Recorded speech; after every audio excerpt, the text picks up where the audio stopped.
everyone, this is Shanti. And this is Yasha. Welcome to the maiden episode of our podcast, Trust the Process, a safe space where you will hear from us on women balancing their fitness and health while life goes on. A balanced diet, muscle gain, fat loss, gym goals, new motherhood, getting back in shape, etc. etc. Well, you've heard it all, but didn't know where to start? You're in the right place. Join us as we navigate together in trusting the process.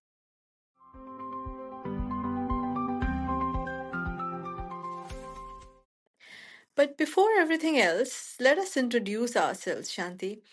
So let me start with myself. I'm Yasha, originally from North India, but settled in Singapore for the past 15 years. Like many women out there, I juggle multiple roles: a wife, a mother, a dog mom, a technologist, working as a cloud transformation leader, and of course, a fitness enthusiast. When I'm not working or with my family, you'll find me training at a gym or running outdoors. Having said that, fitness and sports awakening was quite absent during my formative years. I started working out at gyms or running much later in life, eventually participating in marathons and Spartan races. However, it's only in recent years that I have focused on fat loss, muscle building, and learning about my body and nutrition. In fact, on my 40th birthday, I gifted myself with my first ever three pull ups, half pull ups, which seemed like an achievable goal until then. And as the stats say, only 1% of women can actually do pull ups. So, accomplishing that through a certain process of hard work, discipline, and a lot of blood and sweat was the best learning curve of my life.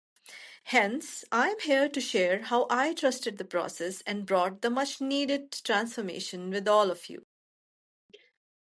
Thank you, Yasha, and what an inspiration you are. About me, I'm Shanti, originally from the South Indian city of Vizag. I have been in Malaysia for the last 7 years, working for a reputed bank. And just like you and so many of our listeners here, I play many roles in my daily life as well. A cybersecurity expert, a mom to two boys and one dog, a budding Veena player, an avid reader, a globetrotter, my list goes on. But what was really missing in my life until COVID was my knowledge on fitness and eating healthy. And a few years ago, I started my fitness journey by eating clean and understanding the importance of being active. But of course, the change hasn't been immediate. I've had my highs and lows, a lot of learning, and so much unlearning.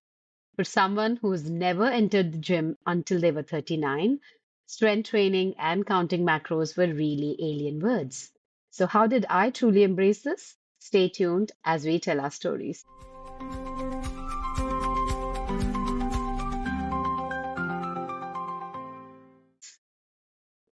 Amazing, Shanti. We would definitely like to know more about your learning and unlearning journey. Now, let's go back to the name of our podcast: Trust the Process. Shanti, why do you think we both felt like calling this podcast as Trust the Process and not a usual fitness and women, working mothers health journey, those kind of terms? Yeah, embarking on a fitness journey or achieving a fitness goal or even maintaining a previously attained goal can be a gradual and steady process, right? And we all know that it requires patience, considerable discipline, a lot of hard work, and as you rightly said, the right guidance. So it's easy to become demotivated or derailed and even lose hope during this journey. So, adopting the mindset of trusting the process would really provide us all with the essential faith. Don't you think so, Yasha? Absolutely. No one on this journey is the first to aim for such goals. There are numerous inspiring journeys and success stories. Therefore, it's about fully committing to the chosen path, having faith in your plan and the coach or trainer if you are working with one. These elements combined constitute the process, and it's crucial to trust in it. In fact, yes, having said what we just said about many humans having been there and achieving their set goal, our today's opening podcast from Trust the Process series is You Are Not Alone. To give our listeners and this community a sense of belonging that, like you, There were many, and there will be many. You are not alone. Of course, can't agree more. We were all there at one of these given points, weren't we? Like, some of us could still be standing and staring hopefully for a fitness journey to begin, while others are stranded on a plateau thinking, oh, we cannot move beyond this.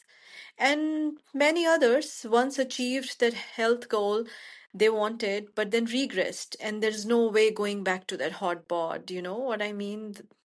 Oh, yes, Yasha, that is so relatable. I was there at each one of these personas at some point of my life. And yes, it is easy to feel lonely and it could be scary to either start or move from one point to another. But trust me, or rather, trust us, you're not alone. It even happens to those world-leading fitness trainers or supermodels. So let's unpack the situation here. Yasha, has this happened to you? Yes, yes. Look, from my own experience, I can share that at multiple times in my life, I had that inertia. There was a time when I felt that even after the 10 years old expensive gym membership, that by the way, I was only using 2 to 3 times a week, nothing was happening. My body was not changing at all, which led me to the question, what am I doing wrong? It was then when I chose to challenge myself by participating in my first ever Spartan race. That was a few years ago. There was a lot of fear, a lot of anxiety, or whether I'll be able to pull it off. But then I got chance to join a team of girls who were struggling with similar challenges. Some of those were even in their worst fitness form. Well, as per them, not me. And there came a commitment with all of us, teamwork and challenging attitude. Together, we explored different coaches for Spartan race obstacles, and together we achieved our many firsts. My first ever rope climbing actually came from there. So I can vouch for teamwork or a buddy in the challenge option in it to sometimes beat that, hey, I think I'm alone in this, and what if no one else has ever been there? That feeling, Shanti. Do you relate to this? Do you have a similar story? Yes, Yasha, you won't believe this, but if I think back, right, just a few years ago, I found my training buddy at a party and listened to this over tequila shots. So one of my friends who's been into gym training forever, in fact, ever since she was 18, said she'll help me with strength training, and I agreed immediately. Whether it was because I was turning 40 in a year or if it was the tequila talking, I still don't know. But I'm glad I showed up on her doorstep the next day. And you know that they say do something for 21 days and it becomes a habit? So that's what happened. After 20 sessions with her, the gym equipment felt no longer an alien thing, and I was truly, truly enjoying lifting weights. And from there on, I was actually ready to be on my own, and I continued my regular workouts. Wow, that's a great and very unique training buddy story. Tequilas. Who knew you can find one at tequilas? Um, on that note, I think it's a nice segue to talk about another pillar of support that one can seek, that is seeking help from expert. As I mentioned, Shanti, during those Spartan races, my team found confidence after working with various trainers and race coaches. Like for each obstacle, we had a different coach to train with. Then I got a personal trainer for myself, and I wanted to restart my fit journey after I gave birth to my son. And with that trainer's help and guidance, I reduced all my baby fat, baby weight within 7 months. However, a few years later, when I felt I was hitting a plateau, that's my other persona that we just talked about, I again got a personal trainer who actually gave me a burst of transformation by bringing back the basics and identifying the spots that I was happily ignoring. And there my true transformation started. Okay, this actually reminds me to address my basics here too, right? And how I was also getting it wrong until I got it right.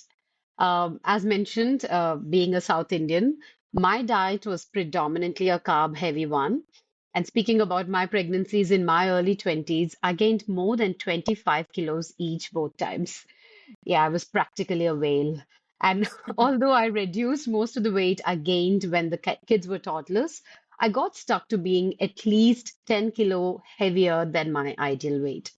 And for a while, I accepted that okay, this is me, this is my body shape. And even though I was hitting the gym regularly, I did not see any change. And I knew I had to seek external help.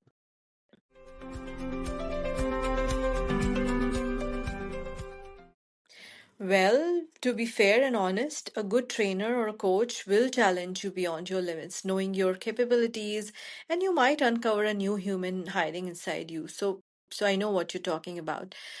Like, I never imagined that I will ever belong to that 1% women pull up club, if that club exists. That was an impossible dream for me. I remember I once mentioned this to my trainer, looking at somebody, oh, I wish I also could pull up. And there we go. My PT started me on a program focusing on strengthening my upper body for me to achieve that impossible dream. I won't say it was easy. There was a lot of other work which we can cover later. It was tough because it was disciplined hard work, increasing your workload every day for almost an year. But I thankfully arrived there. This is what I mean, that sometimes the expert sees something in you that you're not aware about yourself and take you there. Shanti, I'm sure you also have a trainer experience. You are coming up with great stories.